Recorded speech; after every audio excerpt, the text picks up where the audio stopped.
Tonight on News 5 Live, 3 murders over the extended weekend, 2 fatal traffic accidents, 2 drownings, 3 fires, and 19,000 signatures obtained by the churches in the push towards the cannabis referendum.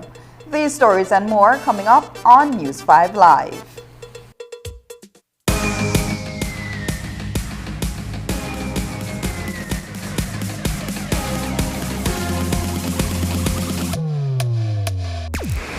Download the SmartStream app on the Android Play Store and create your account to get access to movies and stream at home or on the go.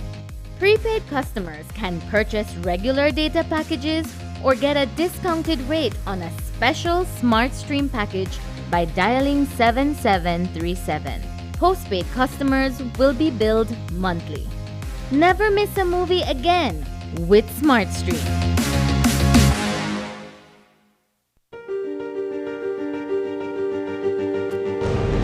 What if the profits of your bank were shared equally with you instead of with unknown shareholders and large corporations? What if those profits remained in Belize to enrich the communities where we live? What if just having an account with your bank meant that you were now a part owner of that bank?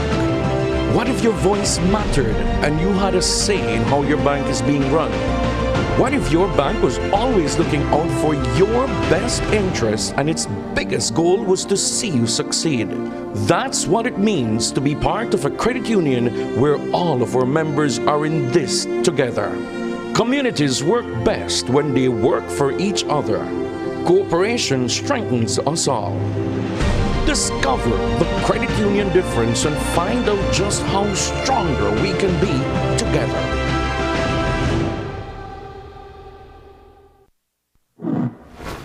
Staying connected with your loved ones while traveling is even more important during this global pandemic. With Digi, this is even easier and more convenient with our data roaming plans. Postpaid customers have instant access to mobile data when in 41 destinations worldwide. With 3 affordable plans, starting at only $28, it's easy to instantly connect via your favorite digital platform. To purchase your data roaming plan, contact Digi before your travel date. If you are already abroad, you can contact us via email at digihelp@livedigi.com or via WhatsApp at 608-8888. For more information, visit our website at livedigi.com/digicel or visit a Digi store near you. You can roam, stay safe, and stay connected with Digi.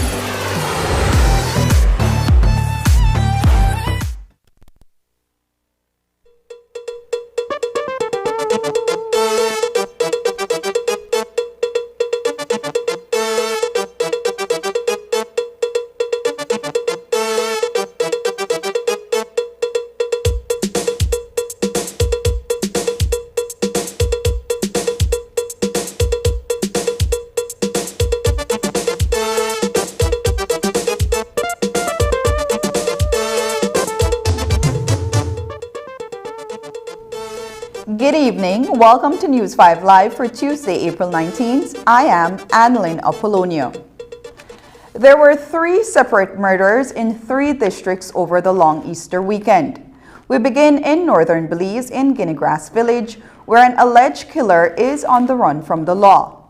Nelson de Jesus Segovia allegedly shot and killed Jose Cedillos on Good Friday in front of Cedillos' family. The alleged killer reportedly responded to information that Cedillos was acting boisterously against a relative of his. In a fit of rage, Segovia allegedly pulled out a firearm and shot Cedillos multiple times in front of Cedillos' relatives. He has since fled the community, leaving behind a family that is forced to pick up the pieces in the wake of witnessing the murder of their loved one. News 5's Paul Lopez visited the Cedillos' residence in Guinea. He filed the following report. The father of a mentally challenged man who was shot to death inside his yard on Good Friday in the Guinea village recounted the incident as it unfolded. Jose Cedillos Sr. was inside the yard repairing a motorbike when a neighbor, who is now a fugitive of the law, entered the yard and shot his namesake son 4 times. Several children were also in the yard at the time. They all witnessed the horrific ordeal. Elvira Cedillos, the sister of the deceased, told us what transpired. That day what happened that he immediately railed up with my niece. So he immediately talked to my niece that he me want $5 for my niece. But that day my niece me gone cross the neighbor and he tell my niece give me the $5. But what happened that he me think that the money they me hold him $10 and he me think that my niece me don't get the money. But what happened my niece never get the money yet. That's why she tell her she don't have money to give her. So he tell her okay then when you come I want but that know something even he say I want slap you do it. Because we know he just talk and then he forget that. But he pick up 2 rock stone and he go under the cross the neighbor. Like he beat my niece, but my niece, he never beat my niece because my niece never run and he come back and he tell her, okay, left it. He said, when you come back home, I want beat you, no, he tell me. Elvira Cedillos alleges that moments later, Nelson de Jesus Segovia, the murder suspect, received information that Jose Cedillos threw stones at his grandmother's house. Elvira Cedillos argues that the information Segovia received was false. In response, Segovia reportedly confronted Jose Cedillos in a fit of rage. The man just come to run grass with 4 rock stone and he said, F, where Pat, Mike there. And he stole my brother's house. So when he stole my brother's house, my brother come out and when my brother see he got rock stone, my brother pick up 2 stones too.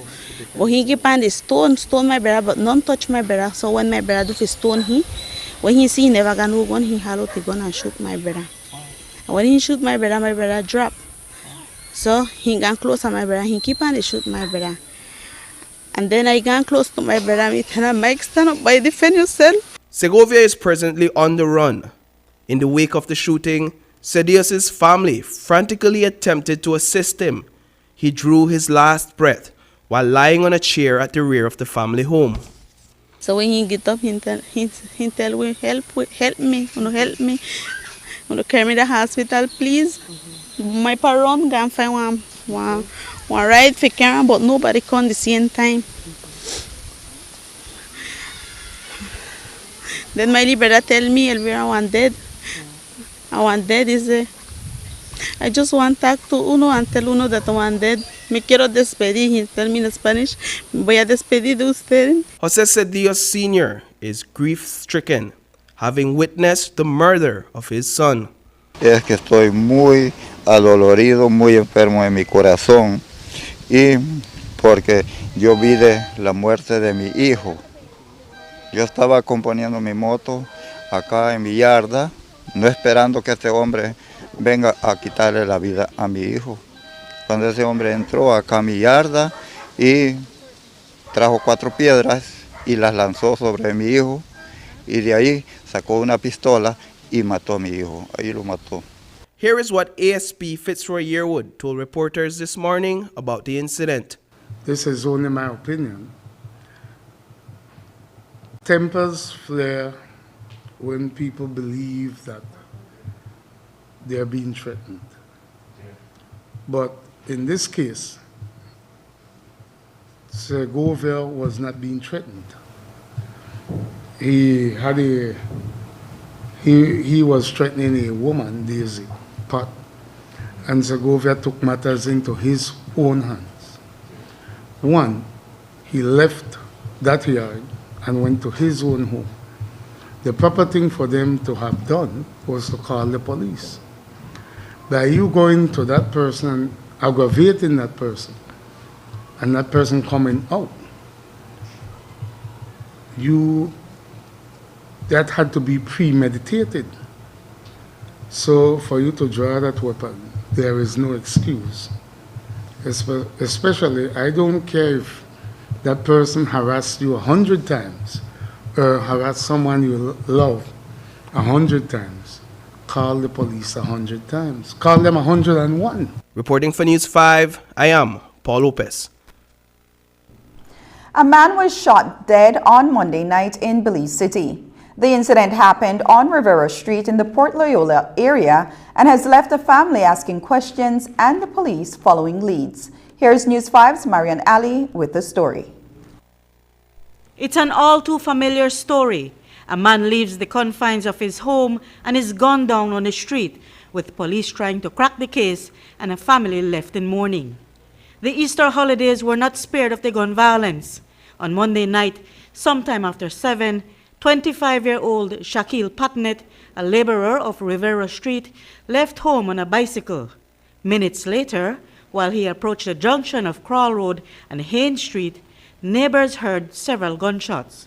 The police department's communication director, ASP Fitzroy Yearwood, shared what investigators later found out. Initial investigation revealed that Patnett was riding a bicycle from the direction of Rivera Street on Crawl Road, and upon reaching at the junction of Crawl Road and Haynes Street, someone exited the yard and fired several shots at him. The critically wounded Patnett lay gasping for breath on the ground.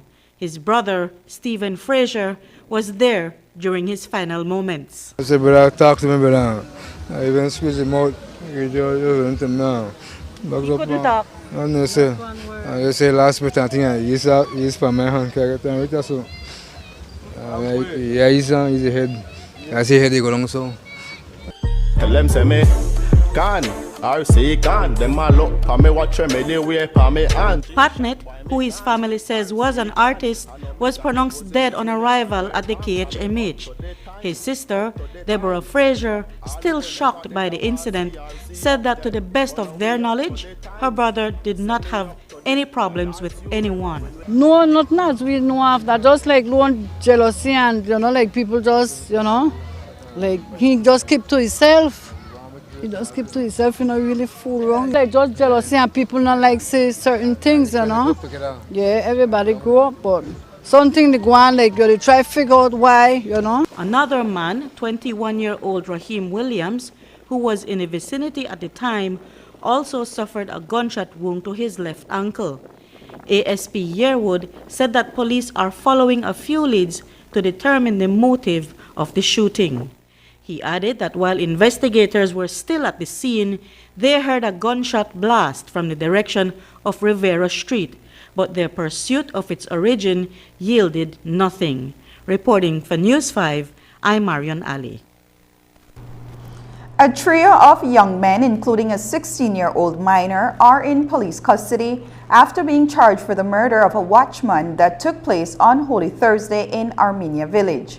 The lifeless body of Oscar Chiak was discovered by a colleague inside a classroom at Armenia Government School on Good Friday. It is reported that Chiak, who had been drinking prior to reporting to work that evening, had been involved in an altercation with 3 individuals. When his body was found the following morning, a steel rod was also discovered at the scene. Assistant Superintendent Fitzroy Yearwood has confirmed that 23-year-old Jeremiah Shull and 20-year-old Barnabas Shull have been arrested and charged along with a teenager for the crime of murder. On Friday, about 9:50 a.m., police received a report of a apparent murder in Armenia village. When police visited the scene, they found Oscar Chiak, 33 years, Belizean watchman, in a crouched position on the second floor of one of the buildings at the Armenia Government School. Our investigation so far revealed that Chiak left for work about 4 p.m. on Thursday the 14th, where he was to work until midnight on Friday, but was seen in Armenia village apparently drinking, where he got into an argument with 3 young men, and we believe that these men, they were charged for his apparent murder. His body was discovered on Friday by the principal of that school, because she said that she received a report from him that the one of the classrooms were open and he couldn't get access to close it. The watchman that took over at midnight is claiming that he couldn't find Chiak to take over from him, but he didn't search that particular building where the body was discovered. Police found the knapsack and a steel rod next to the body that they believe was the murder weapon. On Sunday, police charged a 16-year-old minor and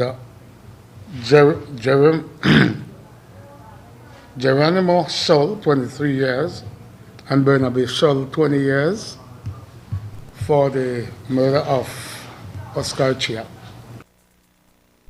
Coming up, the churches arrive at 19,000 signatures, but will the Placencia administration honor the referendum? And a deadly collision while the cross-country classic cycling race was underway ended the life of a Guatemalan trucker. Details when we return.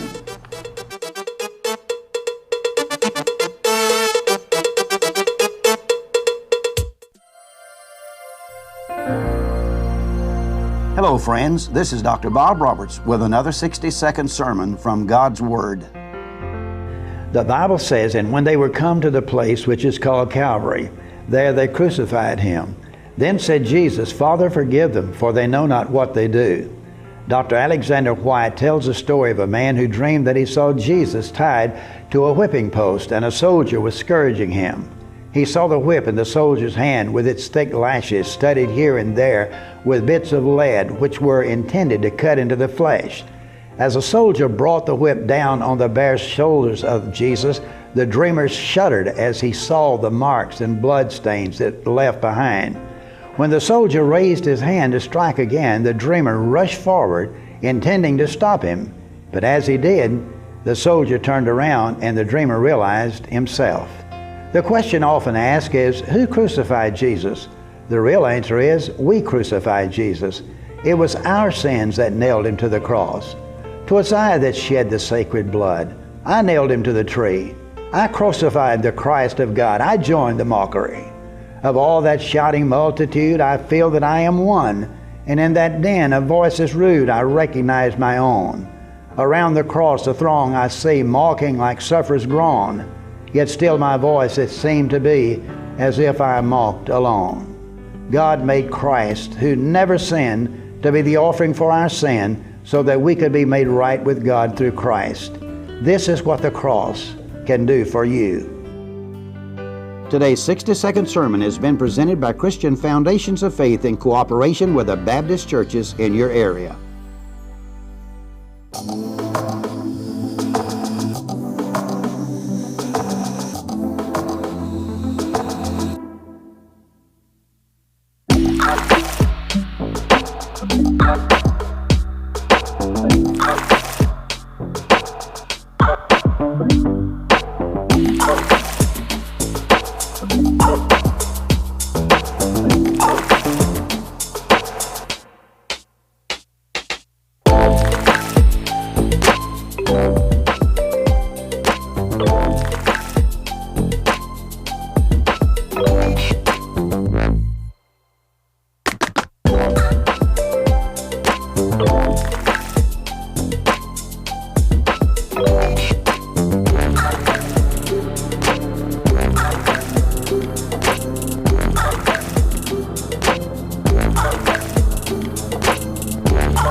Every day, we access energy for cooling, lighting, and powering our electrical appliances and devices at work and at home. During cooler months, we rely less on cooling appliances such as fans and air conditioners. However, during warmer months, as the temperature and humidity rises, we use more energy to cool our spaces, and our appliances and electrical devices work harder than they do during the rest of the year. When the months become hotter, let's all practice energy conservation. Here are a few changes that you can make to manage your energy use. Check that all appliances and electrical devices are working efficiently. Turn lights off when not in the room. Unplug chargers, appliances when not in use. Turn off fans and TVs. Use energy-saving light bulbs such as LEDs. And look for the Energy Star products when purchasing appliances and electrical devices. These easy changes can reduce energy use and costs. You can also monitor your energy use during the month by reading your meter and calculating the reading using BEL's bill calculator on our mobile app or by visiting our website. Let's all save energy.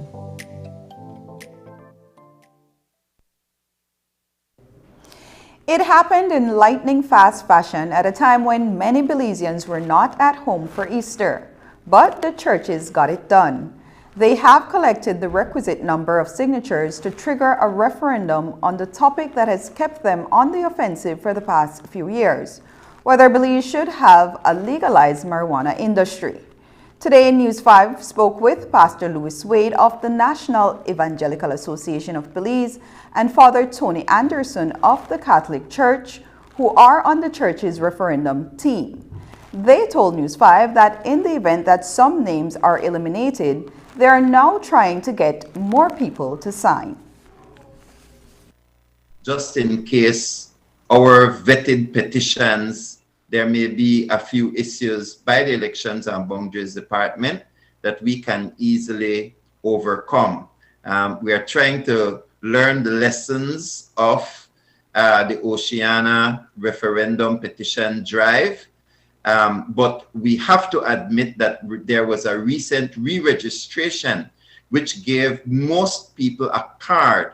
That card contains their signature, and it also contains their electoral ID number. And so it's possible for us to do what Oceania could not do, which is to do initial vetting, and that people are far more cognizant of their ID. They're far more cognizant of the process because they have gone before us.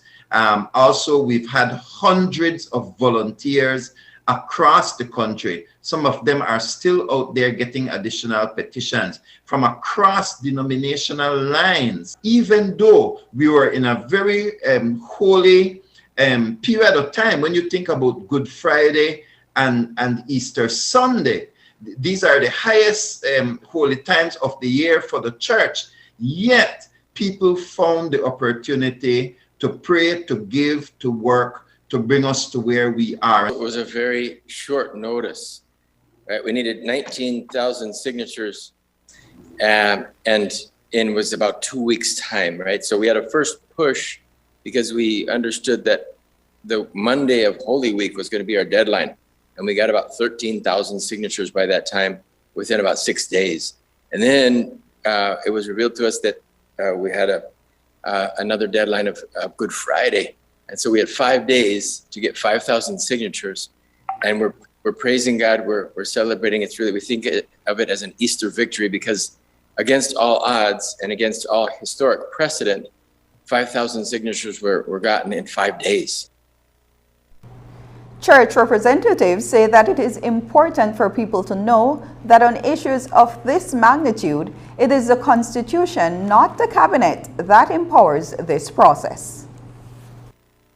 There appears to be the need for education because there is active disinformation, such as it's too late, or this issue, they should have done this or that before. And I think that those spoken words have infiltrated the society, where a few people that would have additionally signed on, they have become a little bit hesitant, because they think that it is, like what the minister said, too little, too late. And I think it is important for us all, including the media, to remind people that there is a referendum act specifically for issues, and that referendum act can be triggered on any issue at all, as long as the signatures qualify and you get that 10%. So this is a democratic process. And I am glad that hundreds of young people across the nation are now refamiliarizing themselves with this powerful tool. Judges have signed. Police officers have signed, even though they were told that they ought not to. Teachers, principals, we see that bankers have signed.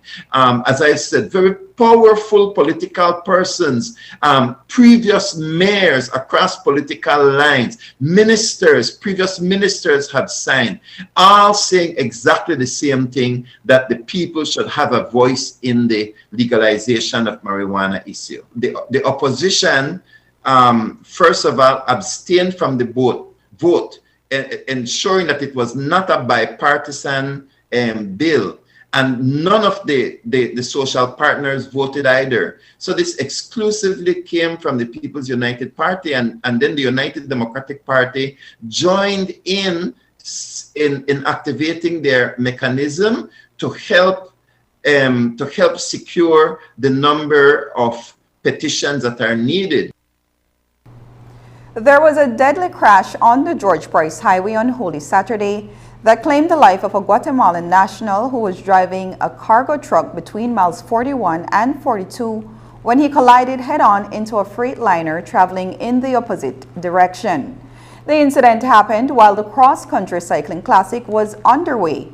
Police and other emergency responders had to transport the victims away from the scene as quickly as possible so as not to interrupt the race in progress.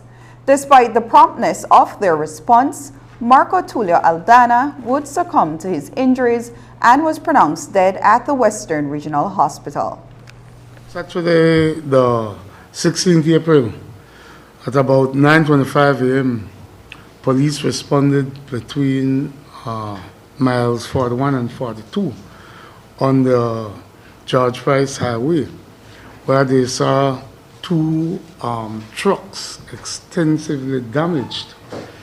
One was a freight liner driven at the time by Juan Cocom, 41 years truck driver of Orange Walk, who was accompanied by his wife and his daughter.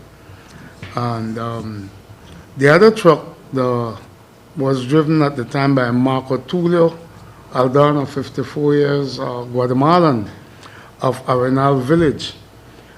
We know that Juan Cocom reported that he was driving his Freightliner truck when apparently the driver of the white box truck, Marco Aldana, attempted, he overtook another vehicle that was traveling in that direction coming towards him, and caused a head-on collision. The body of Aldana was transported to the Belmopan Western Regional Hospital, where he was pronounced dead. Investigators they have canvassed the area for witnesses, and statement was recorded by Cocom.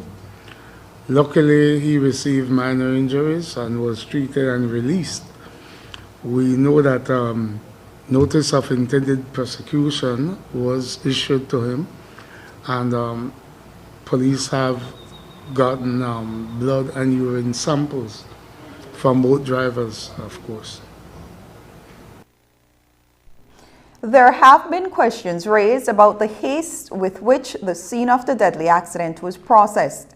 While those concerns may be valid, Communications Director Fitzroy Yearwood says that the officers who responded to the scene were thorough in their work and moved quickly so as not to impede the progress of the race.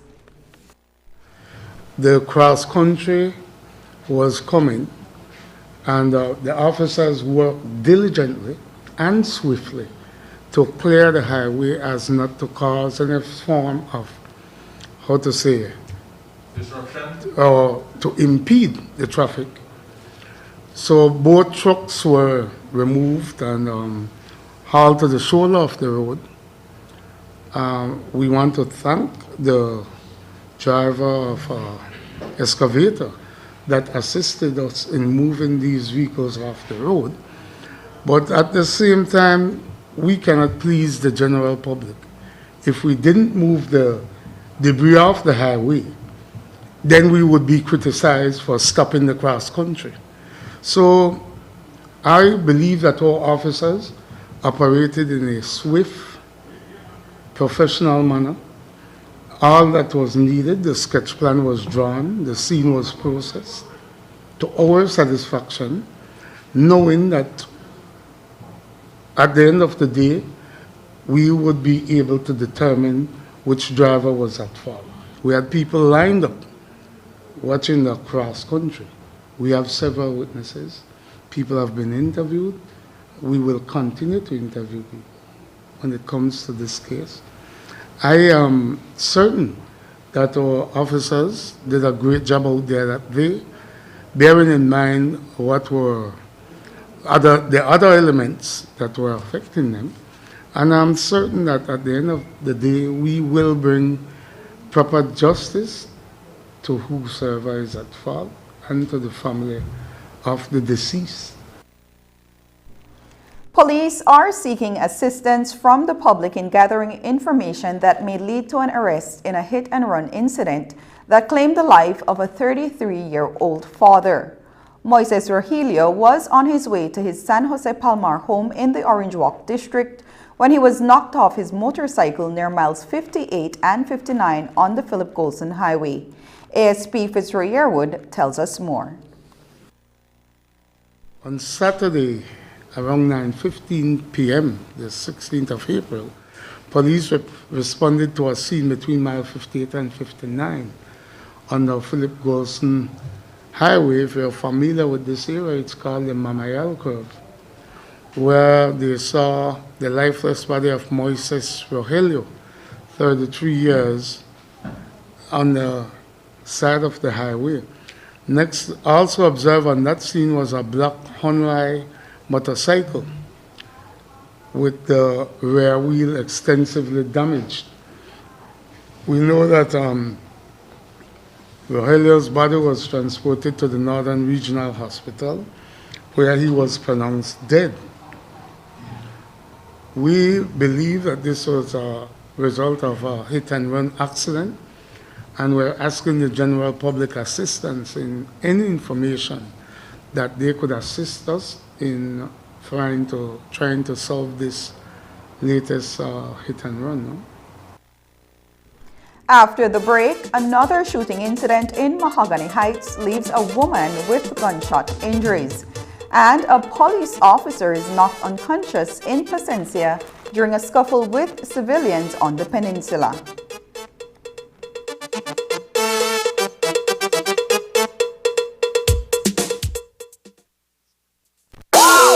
Who offers the best home internet experience?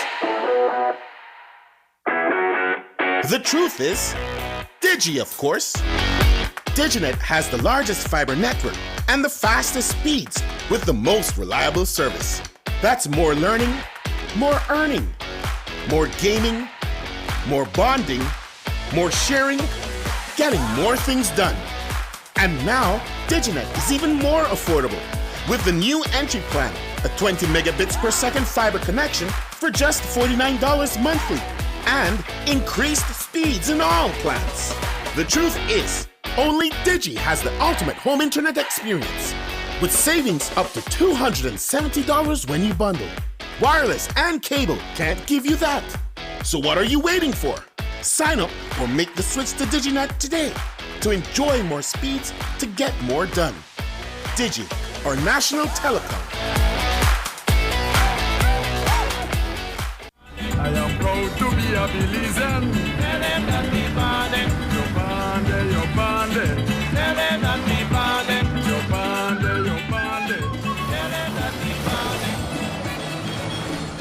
I've always enjoyed the different flavors of my country. Every nook and cranny has its own unique taste. Our history, rich with culture. We've come so far since our independence. Our flag, rivers, mountains, our people, diverse and strong. Looking back, I am proud and honored. We must continue to preserve and conserve our culture and country for the next generation. This is our Belize. Respect it, cherish it, love it.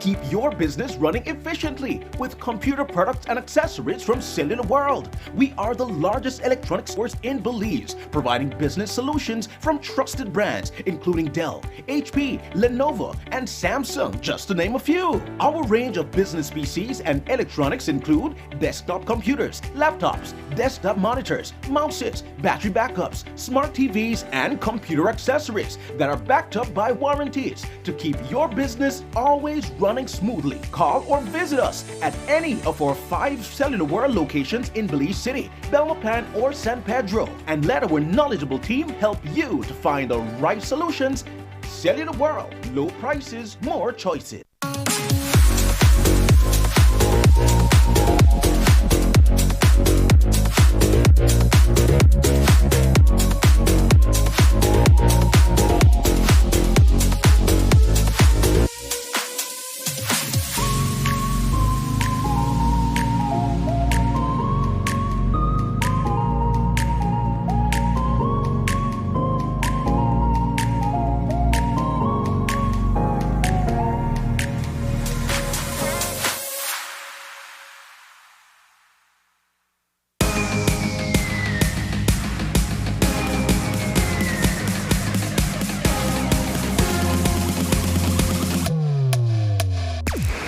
Download the SmartStream app on the Android Play Store and create your account to get access to movies and stream at home or on the go.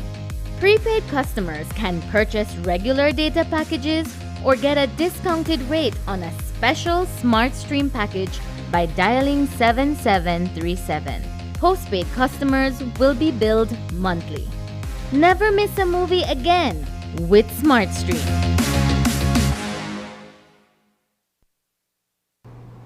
The spate of gun violence in Mahogany Heights is concerning. We have been reporting on several shooting incidents in that community over the past 2 weeks, and on Saturday night, a woman became the latest victim of an armed attack. Becky Estrada was shot inside her home in the presence of her children when someone unleashed a hail of bullets inside the residence. According to police, the shooting may be related to a homicide that took place in Mahogany Heights recently. On Saturday, the 16th of April, around 10:20 p.m., Paul Smith Sr. and Becky Estrada were at home with their 2 minor children when they heard the barrage of bullets being fired at their house. Unfortunately, Ms. Estrada was hit and was transported to the Western Regional Hospital, where she is receiving treatment. Is there any factual accuracy to the suggestion that the targeting of this family's home and her injuries being connected to any of the previous murder incidents that happened in that village recently? Daniel, I think as recent as last week, we charged Paul Smith Jr. for a murder, and he has been remanded to Hattieville. We would be blind to not investigate the connection of the murder that he was charged with to this latest shooting. A police officer was knocked unconscious over the weekend during a scuffle with a civilian in Placencia. The incident, which was caught on camera, has raised the ire of many, particularly since other officers have taken to social media with threats of violence. While the Professional Standards Branch has been tasked to investigate what transpired, the individual in question is likely to be charged with assaulting an officer. I just saw a little clip from a video that has been circulated on social media where the officer was on the ground, the sergeant. I know that his condition has not improved as yet. Mr. Francis made his allegation. We will treat this investigation with an open mind, and he will be allotted all his rights, but at the end of the day, he assaulted a police officer. Whether the officer initiated contact, that will be proven by investigators. The fact remains the officer had some reason to approach them, and he can insist that that person approached wrongfully. Whether or not he did will be proven. But if the police approach you and ask for a search, the best thing is for you to cooperate. And for him to go public and saying that he struck another member of the force, I do not know if that was wise for him, but obviously he's owning up to what he committed. I read some disturbing comments yesterday, and I had to send out a public warning to other officers, other members of the department, that here we do not operate illegally, and we try our best to investigate every single report, whether it involves a police or a member of the public, fairly. At the end of the day, after proper investigation is done and statements recorded, we will know exactly which direction the charges should go. But for now, I must say that our sergeant was transported to the hospital, and he has been in and out of consciousness. Whether or not the strike was by reflex or intended, it was a strike. It caused injuries to him, and based on the classification by a medical officer, we will know exactly which direction, if any charges, and when those charges will be filed. An argument between a Honduran national and his former common-law wife in Placencia has resulted in him being sought for criminal charges after allegedly stabbing 30-year-old Vanessa Reyes in the face. Despite an attempt, that is, to subdue Christian Roca, he managed to escape and remains on the lam. Police responded to a report at about 12:40 a.m. on Sunday, the 17th, in Placencia village near AC supermarket, where they spoke to Vanessa Reyes, 38 years old, who reported to the police that she was involved in an argument with her ex-common law husband, Christian Roca, Honduran national of Dangugatong. She said that Roca left and returned about 3 minutes later with a knife and stabbed her several times in the face. Passers-by in that area managed to subdue Roca, and he managed to escape from them, where he jumped a fence and made good that escape. No? We know that police are looking for Christian Roca in connection with this incident. We know that Rice's injuries have been classified as wounding. She was taken for the Placencia Polyclinic, where she received medical attention. No? Any prior complaints from the victim of any sort of well, abuse? Daniel, the word ex-common law explains a lot. It is obvious that for some reason they didn't work out, and an act like this would suggest that he couldn't let go. Just ahead, a teenager drowns in Belize village and a 58-year-old fisherman drowns in Guinea grass. But was his death a result of foul play? And fires destroy homes in Belize City, San Pedro, and Bagash in the north.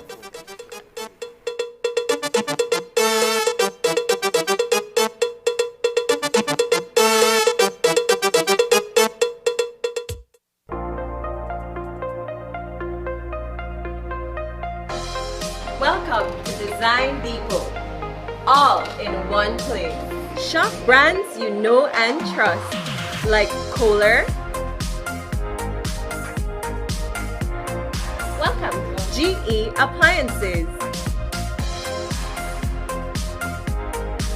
Welcome, Oran Windows.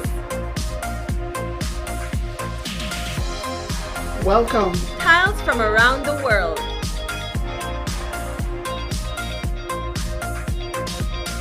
welcome. Sherwin-Williams Paint and Coatings.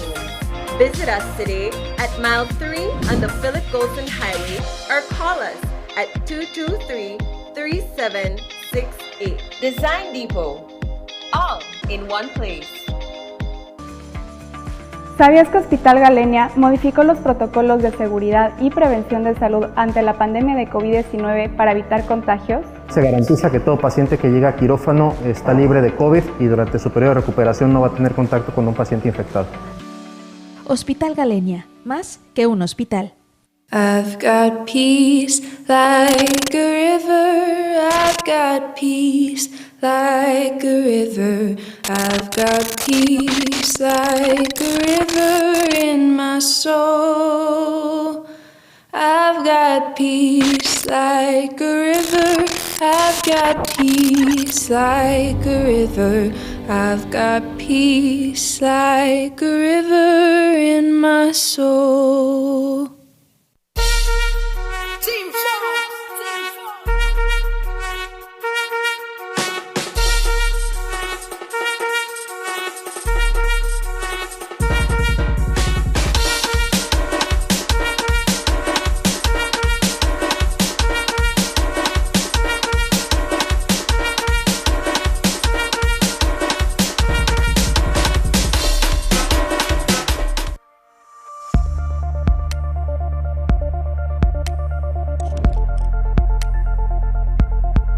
Reusable plastics.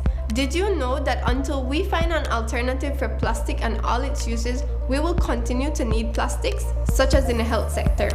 Plastic becomes a huge problem for Belize when it becomes waste and is improperly disposed of. When it is thrown on the side of the road and in our rivers and seas, it's eaten by animals and in turn by people, and it becomes an environmental and health issue. It costs us money for disposal, filling up dumps and landfills, and paying for associated healthcare. So what can you do? Choose to refuse single-use plastics is step 1. Step 2, Instead, use the plastics that were meant to be reused, like coffee cups, water bottles, and food containers. We're not talking about buying a $1 bottle of water. I mean, you can, but how long will that last you?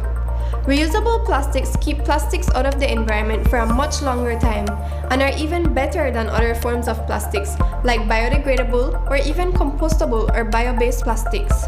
By reusing, you are also saving money since you aren't rebuying the same thing over again. Think about it. How many bottles of water do you buy every week? How much does that cost compared to the cost of a reusable bottle? Imagine what you can do with the extra money. Click on the link below to see what you can do to help end the nightmare of single-use plastics.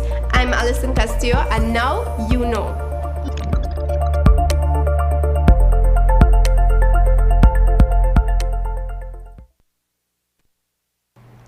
"16-year-old Enrique Quiros, a resident of Santiago Juan Layout in San Ignacio, lost his life over the Easter weekend when he drowned in the river near Bully Tree Village. Quiros was swimming along with 2 other teenagers when he went under. A distress call was made to police, who responded to an area near the cemetery where a search party was observed diving for the body. Despite all attempts to resuscitate Quiros, he would not recover. Quiros's body was transported to the San Ignacio Community Hospital, where it was pronounced dead on arrival.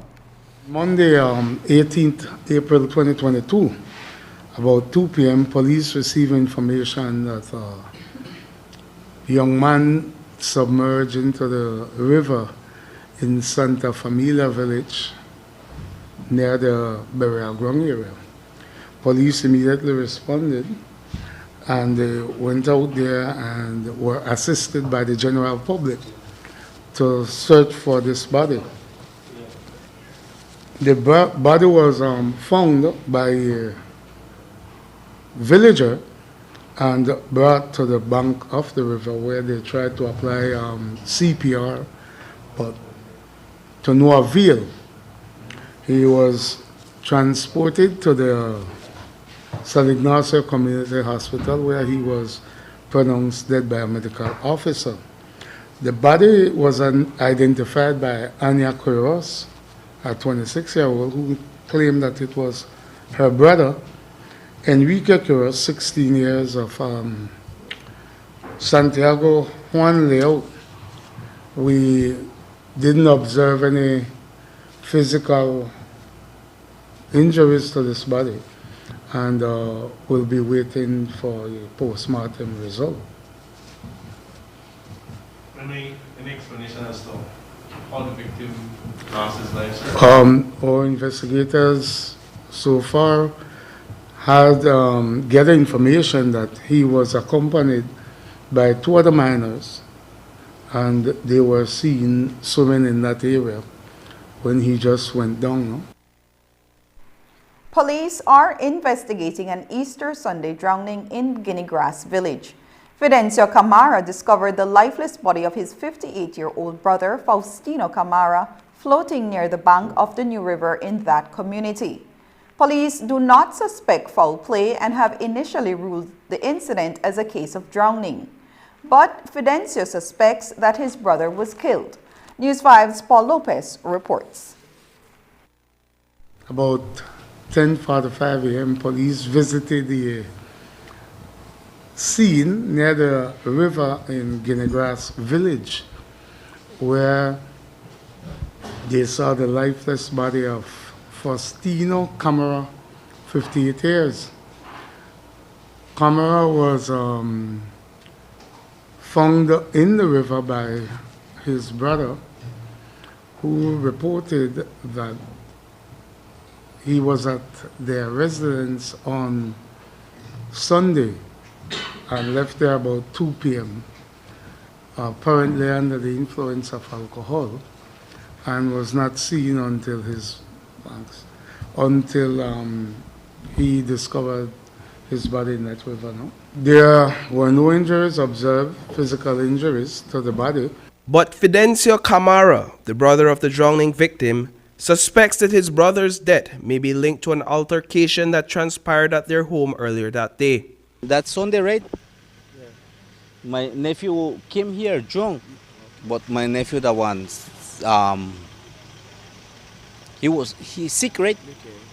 Like Down syndrome, and then he was drunk, and he come here, and he stay in my sofa, my mom's sofa.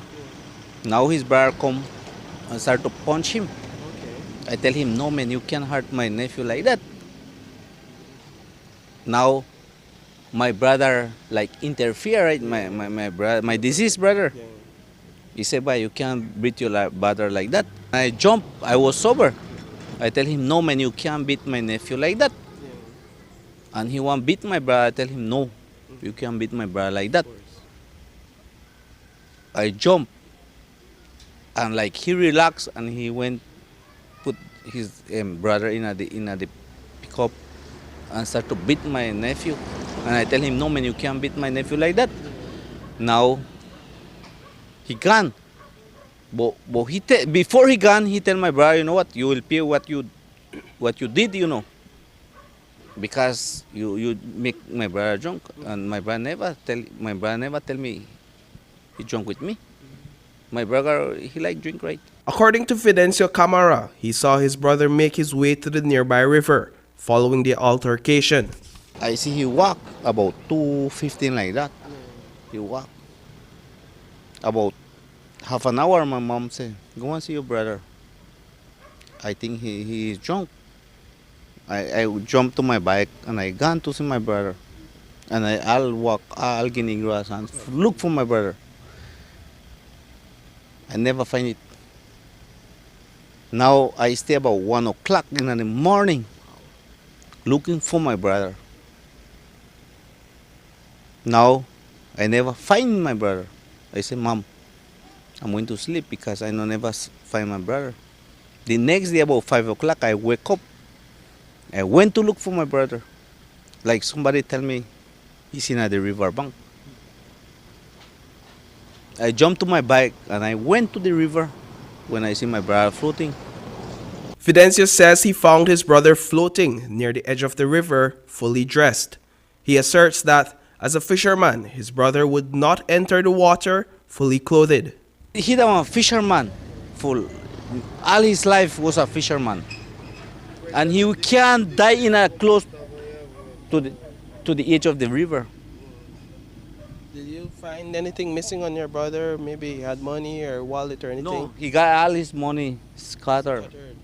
His wallet, his lighter, coin scattered. Because he like weed, right? He got my weed on his side. But my brother died like he was fighting for his life, like holding some sand, like he want come out. Yeah. Like somebody grabbed him from the head and jumped my brother. But I just want to know about that. Faustina's body was transported to the Northern Regional Hospital, where it now awaits a post-mortem. Reporting for News 5, I am Paul Lopez. Firefighters in Belize City fought 2 house fires in the Old Capital on Saturday night. The first of 3 fires that night began on Antelope Street Extension, where firefighters received reports of a fire in progress. At the scene, personnel discovered 2 structures being consumed by flames. Unfortunately, one of the 2 structures was completely destroyed, while the other remained intact with only minor damages. It has been determined that the fire was started by faulty electrical connections. Immediately following that incident, reports came in of another fire near the riverside. Only this time, investigators suspect that the fire, which completely destroyed a wooden structure and a Kia Sorento, was set with malicious intent. We started off over on Antelope Street Extension, which for some reason seems to have been a hotspot for fires lately. That one started just a couple minutes before midnight, whereby on our arrival again we observed 2 structures in a yard. One being the occupant of Alfredo David. Unfortunately for Mr. David, his entire house was destroyed by the fire. The neighboring structure in the same yard being the occupant of one Benito Fernandez. Fortunately for him, his damage was much more minimal. He sustained fire damage to the exterior siding, which consumed some of the wiring and a portion of the roof. Fortunately for him, he still has a home to go into. That fire was as a result of an illegal connection, and it then spread to Mr. Fernandez's structure. Almost upon conclusion of that fire, we were alerted of one over on Riverside, on the opposite side of town, whereby on our arrival we saw an elevated zinc structure. We know that that building at the moment wasn't occupied. Just beneath that house, a 2005 Kia Sorento was parked. Our investigation into that fire, thanks to teamwork with the police department, we have concluded that that fire was a malicious act. Somebody definitely set that fire ablaze. There was two portions of the fire to support the cause. The perpetrators made sure to ensure that the job was accomplished. We had a fire whereby it was started in the vehicle, and then they actually set a second fire on the rear of the building where a bedroom was located. So far, the occupant of that structure hasn't forthcome as yet. So again, I cannot really tell you exactly who owned the building. The Belize National Fire Service is also investigating a fire on Ambergris Key that destroyed a two-story structure. At this time, investigators have been able to ascertain the cause of the fire. They say that the house is the property of former government minister Manuel Heredia. Investigators, however, are still working to determine the value of the home and who were the occupants at the time of the fire. Fire Station Supervisor Kenneth Mortis gave us the details. Friday afternoon, shortly after 5 p.m., the San Pedro Fire Department received a structural fire in progress, of which they responded. On arrival, they observed what was a two-story Placencia structure house engulfed in fire. As per normal, our operation commenced. We learned that this building was owned by former Minister Heredia. There was a noble who was the co-occupant of the upper portion. We learned that the fire started in the southwestern portion of the building, which would have housed a living room / modified bedroom. When we concluded our investigation, we learned that this fire started as a result of an electrical flaw, and unfortunately for the occupants of this particular structure, they lost everything, and they are now starting to regather themselves and start their lives over from scratch. Was the house insured? To date, we haven't no information as to whether that was insured or not. I am still waiting the final piece of the puzzle from my guys over in San Pedro. In northern Belize, firefighters spent up to 8 hours fighting a fire on the ASR-BSI compound. Reports are that a mountain of bagasse reached ignition point due to the heat of the day and caught fire as a result. Fortunately, there was no damage to property, with the exception of the loss of some bagasse. Kenneth Mortis, the fire station supervisor at the Belize National Fire Service, gave us further details. Sunday afternoon, our department in Belize City received a distress call for assistance out in Orange Walk for a truck to try and contain the bagasse fires in the BSI compound. We deployed a truck and a group of men, and we joined the Orange Walk team in trying to contain that fire, which could have been pose a more threat to the building. Fortunately, the operation didn't go unsuccessful. We were successful enough with both the personnel from BSI, our Orange Walk team, and the Belize City team. We contained that fire. That was probably almost a half of the operation, but we're thankful that we responded and we managed to do what we do best, and that is fight fires.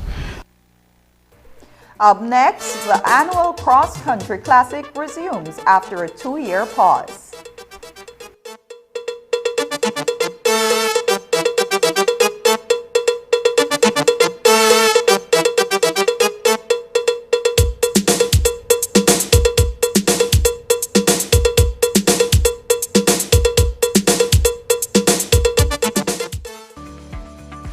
¿Sabías que Hospital Galenia modificó los protocolos de seguridad y prevención de salud ante la pandemia de COVID-19 para evitar contagios?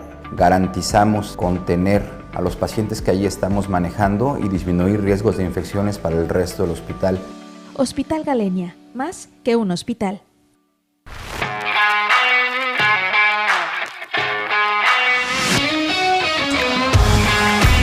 Messi! Off goal! What a goal from Leo Messi! What an incredible strike from Leo Messi!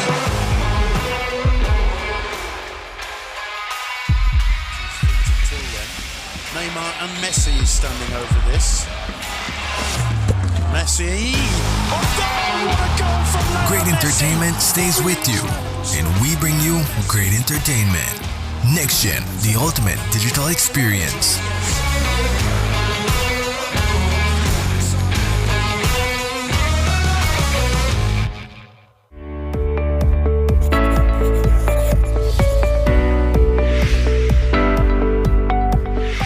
What is the Pfizer COVID-19 vaccine? The Pfizer COVID-19 vaccine is an RNA vaccine that triggers our immune system to develop antibodies against the SARS-CoV-2 virus that causes COVID-19. It helps to reduce hospitalization, severity of the disease, and death. What is the Pfizer vaccine made of, and is it safe? The Pfizer vaccine is made up of mRNA messenger ribonucleic acid, which are molecules that carry the genetic information needed to make proteins, lipid, salts, and sugar. It is safe for persons 12 years and older and does not contain the COVID-19 virus, hence cannot cause infection. Tests have shown that the vaccine is effective against current virus variants. Who should take the Pfizer vaccine? The Pfizer vaccine should be taken by persons 12 years of age and older who do not have severe allergic reaction after a previous dose of vaccine or have not had severe allergic reaction to any ingredient of this vaccine. 2 doses of the vaccine are required 3 weeks apart. If you are between the ages of 12 and 17 years, you are required to present a signed consent form before you are vaccinated. What are the side effects of the Pfizer vaccine? Some common side effects of the Pfizer vaccine are headache, fatigue, muscle pain, fever, chills, and swelling at the injection site. If side effects persist, contact your doctor as soon as possible. Does the Pfizer COVID-19 vaccine prevent infection and transmission? No, vaccination alone does not prevent infection and transmission. We are still required to continue to wear masks properly, physically distance, wash and sanitize hands often, practice proper coughing and sneezing hygiene, and avoid crowds.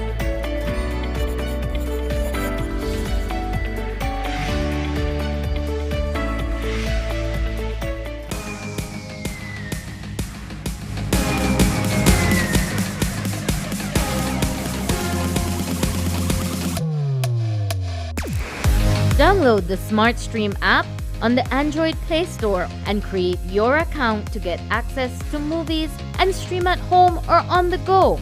Prepaid customers can purchase regular data packages or get a discounted rate on a special SmartStream package by dialing 7737.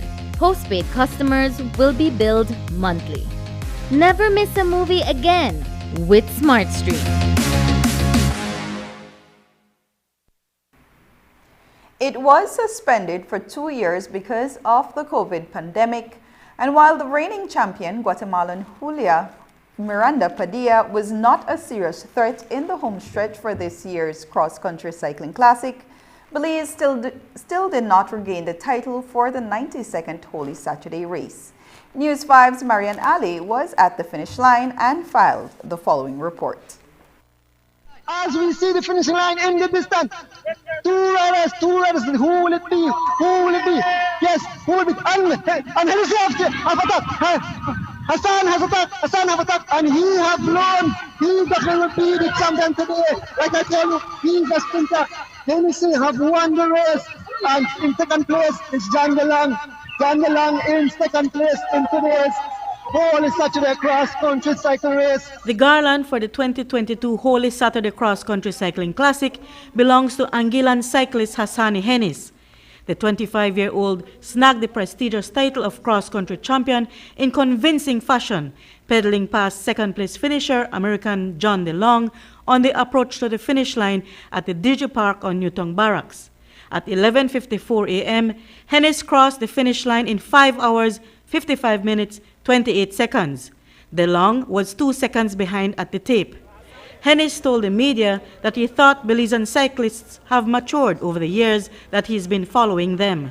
So far, Belizeans come a long way. They're really strong. I mean, it's a long, tough race, so you could expect this, but I would say like 135K race, they would do really great. But for the first two Belizeans to cross the finish line, Byron Pope and Marlon Castillo, teamwork between them could have resulted in a much better finish than the third and fourth that they placed. He started the attack at Hattiville, and I hauled up to Marlon and I said, Marlon, if you have it, you got to go. With those guys, I said, Pope, we need to rotate. I said, no problem, let's rotate. But he was like kind of yelling at me and says, I'm trying to ride for first Belize. And I said, no, Marlon, I rep on my limit just like you, and you need to understand racing. Be honest, you know, I think that first Belizean thing where they got, I think that make the Belizean, they know, ride to the fullest, where they need for ride. I think then settle with the first, then for them mind when the Belizean gone, when the foreigner and gone. I tell Byron, let's go and we work together, because the first time me want bring them in. Give me a little hand, a call wrong, and then you never know anyone a week or when we come together, the line, Byron is a fast man. For Pope, it was a disappointing finish. He said he trained hard, riding the full length of the race 3 times prior to the actual race in preparation. But when it came down to the sprint coming back home, he knew he was going up against the best in the sport. I feel like I kind of let down Belize a little because everybody was cheering for us, but I'll be honest, Hassan Hennis is no joke. I know the guy well I've raced him in the Caribbean, I've raced him in the States, and he's a real well-rounded guy. John DeLong is no stranger to Belize, and he recently came off a pro roster, so that guy is still good now. DeLong has placed in the top 5 before in a cross-country race, but this was his best performance yet. He told reporters that he got confused over where the finish line was. And then I had a mistake at the end. I knew I had to jump before I saw the finish, but I didn't. You know, it's hard to recognize things after 140 miles. You know, it's like, yeah, I came and looked at it yesterday, and I said, I know. But then I turned and I saw the finish, and I knew, uh-oh. The first breakaway in the race came when Sean Codd and Eric Trupp rode off from the main peloton at mile 10 on the journey to San Ignacio. But the chase group, consisting of the first 4 finishers, caught them at Rockville and rode past them. This group went all the way to Cayo and back before DeLong and Hennis dropped Pope and Castillo at mile 5 on the return journey. Defending champion, Guatemalan Julio Miranda Padilla placed 5th this year. Reporting for News 5, I'm Marion Ali. And that's the news. Tonight's broadcast is available in both text and streaming video at channel5belize.com. You can also connect with us on our Facebook page at facebook.com/News5Live. I'm Annalyn Apollonia. Thanks for joining us, and from all of us here at News 5, please remember to wash your hands, keep your social distance, and stay safe. Good night.